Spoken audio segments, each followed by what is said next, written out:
little talk here from the village where I am. Just come down on the bike outside at river. Very peaceful as normal.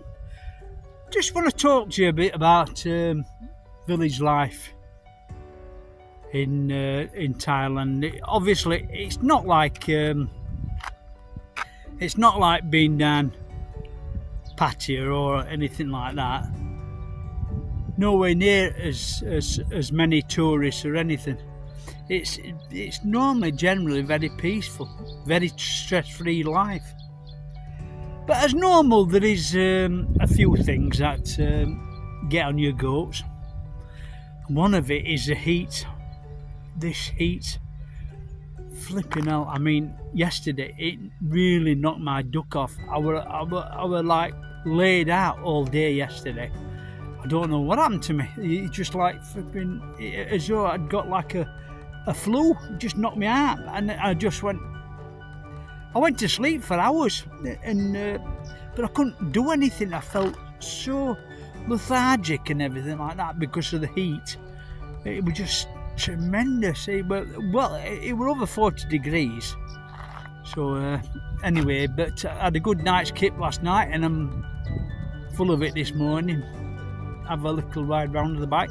So anyway, I'd like to talk a bit about the village life. And I've said to you, one of my pet hates is soy dogs.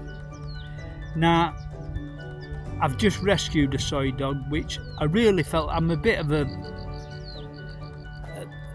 glutton for punishment when it comes to dogs, to tell the truth. I don't like dogs being treated bad or anything.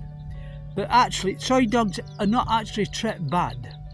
It's only that the people who don't look after the dogs the same as what we do in the West, and they're generally just roaming about all over the place. So anyway, I rescued a soy dog the other day, and I felt really sorry for it. So I'm going to give you its little story about it now. And the story is, what happened is I was feeding this dog, and it normally went outside this shop, and it was hopping about on 3 legs. And the woman in the shop told me that it comes to her shop every morning and just lays down outside the shop every day. It can hardly walk. And she told me its story, and to tell you the truth, I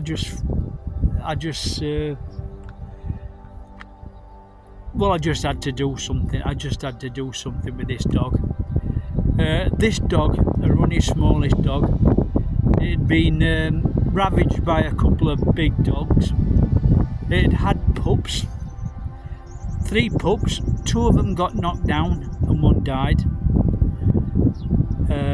And soon after that, it got knocked down twice in 1 day. Honestly, twice in 1 day. How bad's that? But it damaged its hip and its leg. So anyway, I thought I've got to do something about it. It was just hobbling about all over the place. It was going to get knocked over again. So I've got to do something about it. So I took it myself to the vet. I got in touch with a rescue centre that I know, other side of Khon Kaen, and she told me a good vet to go to. So I went down to this vet. Right, so I've just took the dog down to a vet, and they're going to give it an x-ray. But look at this cat here. This is the pet clinic I'm going to. Look at this cat here. Never seen one.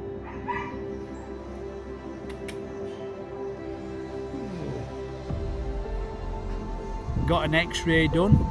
They gave me they did a blood test on it, and then they told me to go down to Khon Kaen Hospital. Now, no, sorry, not Khon Kaen Hospital, Khon Kaen University. They've got a veterinary hospital inside the university. So I decided to go there. Right, so I'm in Khon Kaen veterinary hospital.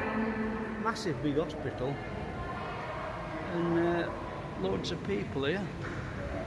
But I've just come down here and I've just named the dog Lucky. So we've just got to wait now for the vet to come in.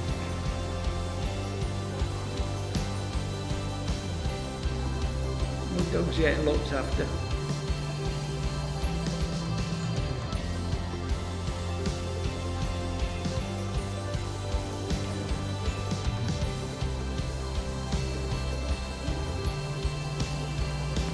So I went there, they did another x-ray on it, and they checked its blood, and they said it was anemic a little bit, so they gave me some tablets and told me to come back in 5 days time. They'd give it another blood test and then they'd decide whether to operate or not. Well, we come back after 5 days, did another blood test, that was okay. And that was a Friday, and on a Monday they said that they could operate. So I let them go ahead with the operation, and apparently they operated on its hip, not its leg, its hip, because apparently it's the top of the hip that was broken, and they've mended that and put pins in, and apparently it should be able to walk properly in a bit, because it couldn't actually put its foot down, but I think in time it will. It's just that its hip was damaged and it kept its foot up in the air for so long that it's just kept on doing it. So anyway, it went in for its operation. That lasted a day, and everything was okay. We took it in at 8:30 in the morning. 1 o'clock they operated, 4 o'clock I went to pick the dog up, brought it back. It looked in a little bit of a sorry state, it got patches on it and everything, but... Well, the dog's definitely been through the wars. So what happened is that she went in for operation. They've done operation on her hip. I thought it was going to be on her leg there, but she says it's the hip that's the problem with the leg. So hopefully she'll be able to move that leg back down again. But the problem is she was getting a lot of pain in her hip. So they've operated on her hip, and they've also neutered her as well. So she's feeling sorry for herself. But she's done good. I'll go back in another 10 days and get the stitches out, and meanwhile it's on tablets and painkillers.